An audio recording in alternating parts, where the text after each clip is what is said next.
25শে অগাস্টের কথা বহুদিন মনে রাখতে হবে ইসরায়েলকে।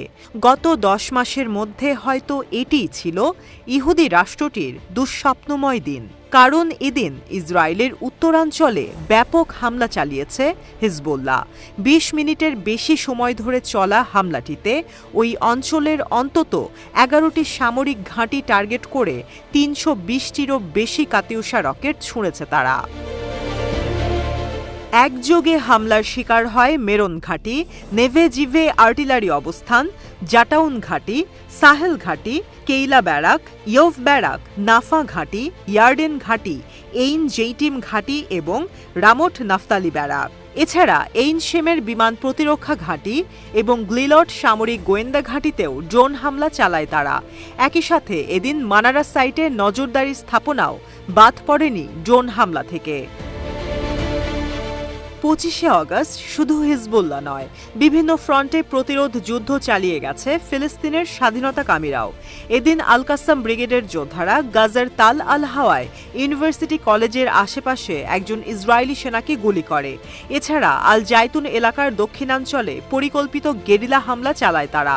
একটি ইসরায়েলি সাঁজোয়া বাহিনীকে টার্গেট করে আগে থেকে পুঁতে রাখা মাইনের বিস্ফোরণ ঘটানো হয়।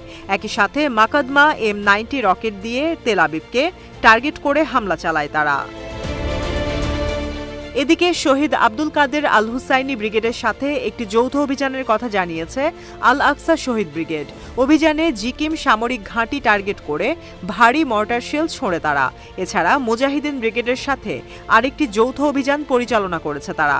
দেইর আল বালা, আল বুরিজ এবং নেটজারিমে ইসরায়েলি সামরিক কনভয়কে টার্গেট করে হামলার কথা জানিয়েছে প্রতিরোধ যোদ্ধারা। এদিন আল আকসা শহীদ ব্রিগেডের যোদ্ধারা নেটজারিম ফ্রন্টে ইসরায়েলি সেনা ও তাদের সামরিক যান টার্গেট করে ভারী মর্টার শেল ছোড়ে। অন্যদিকে আল কুদস ব্রিগেডের যোদ্ধারা আল মাগাজি ক্যাম্পের পূর্বে আবু মুতিবাক মিলিটারি সাইট টার্গেট করে হামলা চালায়। এছাড়া আল জাইতুনের আল ফুরকান স্কুলের আশেপাশে অনুপ্রবেশের সময় ইসরায়েলি সামরিক যানে শক্তিশালী মাইনের বিস্ফোরণ ঘটায় তারা। 25শে অগাস্ট বেশ কিছু সফল অপারেশনের কথা জানিয়েছে মুজাহিদিন ব্রিগেডের যোদ্ধারাও। নেটজারিম ফ্রন্টে অবস্থানরত ইসরায়েলি বাহিনীকে টার্গেট করে হাসেব 111 রকেট দিয়ে হামলা চালায় তারা। এছাড়া আল আকসা শহীদ ব্রিগেডের সাথে 2টি যৌথ অভিযানের কথাও জানিয়েছে ব্রিগেডটি। প্রথম অভিযানে নেটজারিমে ইসরায়েলি বাহিনীর সমাবেশকে টার্গেট করে এক ঝাঁক রকেট ছোড়ে তারা। দ্বিতীয় অভিযানটি ছিল আল মাকবৌলা এলাকার দেইর আল বালা এবং আল বুরেজে। সেখানে অবস্থিত ইসরায়েলি বাহিনীকে টার্গেট করে 107 রকেট দিয়ে হামলা চালায় তারা। এদিন শহীদ ওমর আল কাসিম বাহিনীর যোদ্ধারা আল জাইতুন এলাকায় একটি ইসরায়েলি সামরিক ট্যাঙ্ক ধ্বংস করতে শক্তিশালী বিস্ফোরক ডিভাইস ব্যবহার করে। এছাড়া রাফার ব্রাজিলের পার্শ্ববর্তী বাহলুল ভবনের আশেপাশে প্রবেশ করার সময় ইসরায়েলি সেনা ও সামরিক যানের কনভয়কে টার্গেট করে মর্টার শেল ছোঁড়ে তারা। সব মিলিয়ে 25শে অগাস্টে নানামুখী আক্রমণে নাস্তানাবুদ হয়েছে ইসরায়েলি সেনারা। পরিস্থিতি সামাল দিতে 48 ঘণ্টার জরুরি অবস্থাও জারি করে ইহুদি রাষ্ট্রটি।